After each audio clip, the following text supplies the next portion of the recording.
Arita sa unang Pedro. Unang Pedro chapter 1 verse 14. Magsunod kamo sa Dios. Ang title, no? Busa pangandam kamo kanunay sa pagsunod sa kabubuton sa Dios, pagmalig-on kamo ug salig sa hingpit nga makadawat ninyo ang panalangin nga ihatag kaninyo inig abot na ni Hesukristo. Unsa di ang panalangin nga gihatag sa Dios kanato? Panalangin inig abot niya. Isip mga matinumanong mga anak sa Dios, ayaw kamo pagpadala sa dautan nga mga tinguha nga nagagahom kaninyo sa wala pa kamo nakaila sa Dios. Balaan ang Dios nga nagtawag kanyo, busa angay usab nga magpakabalaan kamo. Unsay ingon sa pulong sa Ginoo?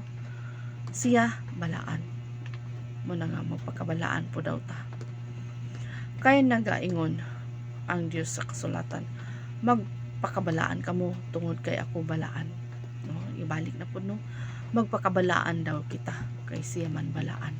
So wala imposible nga dili mahimo ang balaan kay sugo na sa Ginoo ug agitabang sa Dios.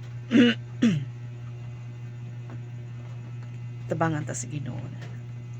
Ang Diyos walay pinalabi, nagahukom siya sa tanan nga tawo sumala sa ilang binuhatan. Busa kung gitawag ninyo siya nga amahan diya sa inyong mga pagampo, tahuran ninyo siya samtang ania pa kamo sa kalibutan.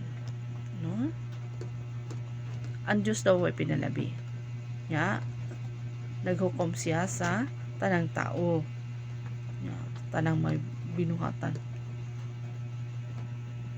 So, kung gitawag dahil nato siya nga amahan sa atong mga pagampo, atong tahuron siya samtang naapatan ni kalibutan na. Samtang buhi pa ta. Ano, no?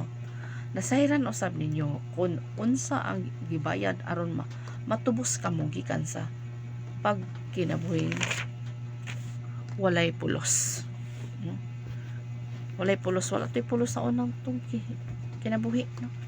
Karon nanay pulos nga inyong napanunod sa inyong mga katigulangan ang gitubos kaninyo dili nga butang nga mawala sama sa bulawan o plata, kung dili ang bilihong dugo ni Kristo Jesus, ni Kristo, sama si Kristo sa karnero nga hinlo og walay diferensya nga gihalad ngadto sa Dios.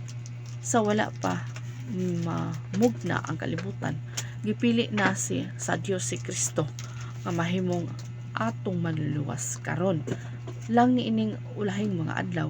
Siya gipaila sa Dios, gibuhat niya kini alang kaninyo ug pinaagi kang Kristo nagatuo kamo sa Dios nga mao ang nagbanhaw ug nagpasidungog kaniya. Kita nagtuo sa Dios, siya man ang nagbanhaw kang Kristo Jesus, no? Gibanhaw sa Dios ang iyang bugto nga anak. O tungod kay